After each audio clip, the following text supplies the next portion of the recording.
Every year, more and more first-hand accounts of World War II disappear. Of the 16 million Americans who served in the war, fewer than 400,000 still are alive today. That's a statistic from the Department of Veterans Affairs. So tonight we have a very special report in an original report. Our 7 News reporter Stephanie Borman highlights one local hero who survived to tell his story. World War II was the largest and bloodiest battle in history. Many of the soldiers who survived are now in their 80s and 90s, like Harold Peters, a resident of Greenwood. Tonight, he is telling his story of terror and triumph. Every year, 21 soldiers are honored with plaques that hang at the Greenwood County Hall of Heroes. It's one thing to receive your awards and decorations in the military, but when you get back out here, people never know who they walk by. At 96 years old, World War II veteran Harold Peters, better known as HD, was nominated. Peters uses an electrolarynx to speak.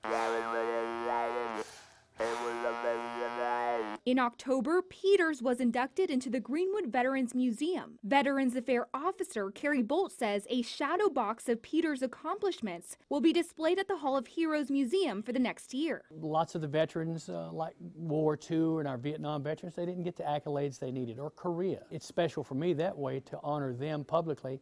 And it's a good thing for them and their families. At just 19 years old, Peters tried to enlist in the service, but says he was rejected by every branch for having a lazy eye. After the attack on Pearl Harbor in 1941, the Army took him in. His first assignment was a military police in Williamsburg, Pennsylvania. He was a German interpreter on prisoner of war transport trains. In 1944, he trained to be a field medic and surgical assistant. His wife Barbara repeated his words as he tried to recall the memories of the Battle of Okinawa, the last major battle and the bloodiest of the war.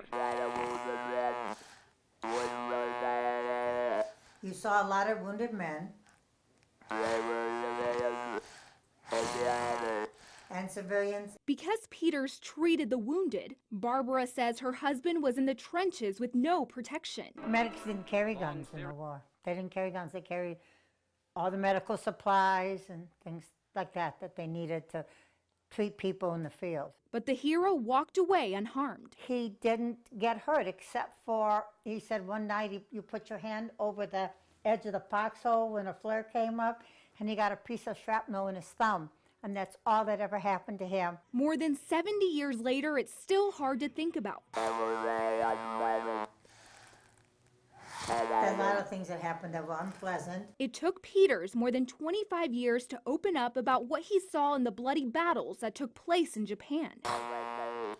It's hard to remember everything after all this time. At the end of the war, Peters returned as if nothing had changed. His generation, they just jumped right into life. They didn't have the type of triaging and knowledge of psychology that we do now. This hero would do it all over again, especially for one more chance to stand tall and proud in uniform. In 1946, Peters was honorably discharged after a brief deployment in Korea. Peters was awarded a Bronze Star and World War II Victory Medal. In the studio, Stephanie Borman, 7 News.